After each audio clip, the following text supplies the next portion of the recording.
معرفة. Bismillah ar-Rahman ar-Rahim. Now let us discuss about the conditions of zakat. And to start with, let us talk about the absolute possession. So the wealth category on which zakat is to be paid, that wealth needs to be in proper and absolute possession and ownership of an individual or a corporate who is paying zakat on that wealth category. So this is an important point.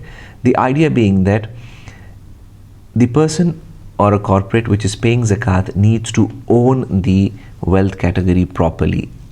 It needs to have possession over that asset or a wealth category, so that it becomes necessary.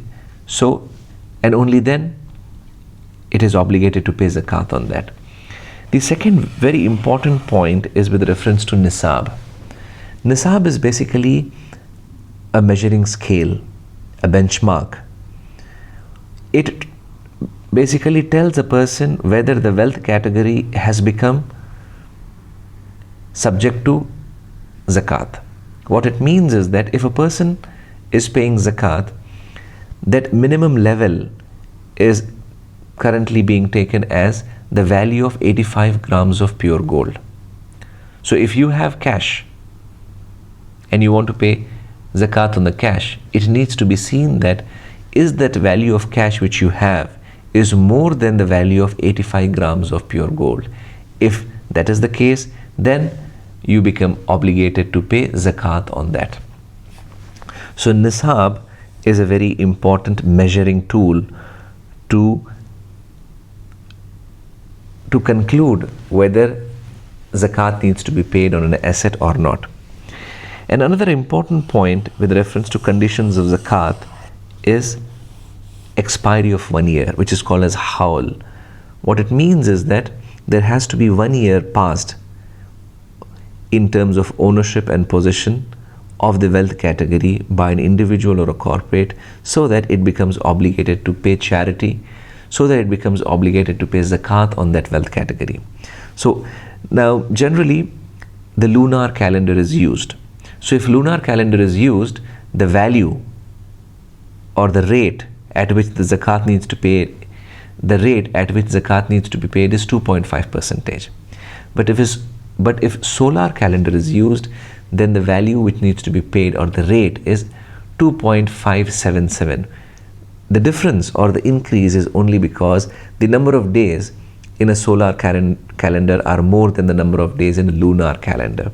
So that is the reason. So if you are using solar calendar to calculate your zakat, then you have to use the rate which is 2.577%. But if you're using a lunar calendar, so what it means is that the wealth needs to be in the possession of the person for at least 1 year, and only after that the person can pay zakat. At times it becomes difficult for a person to track the passage of 1 year.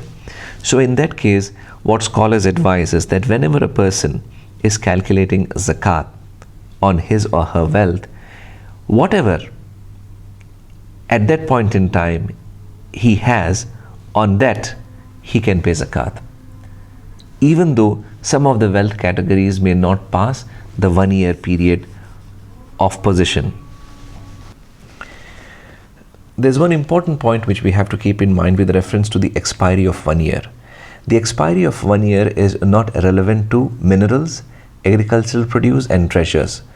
So what it means is that whenever there is an agricultural produce, or whenever there are minerals extracted, or whenever there is a treasures found, at that point itself zakat needs to be paid immediately.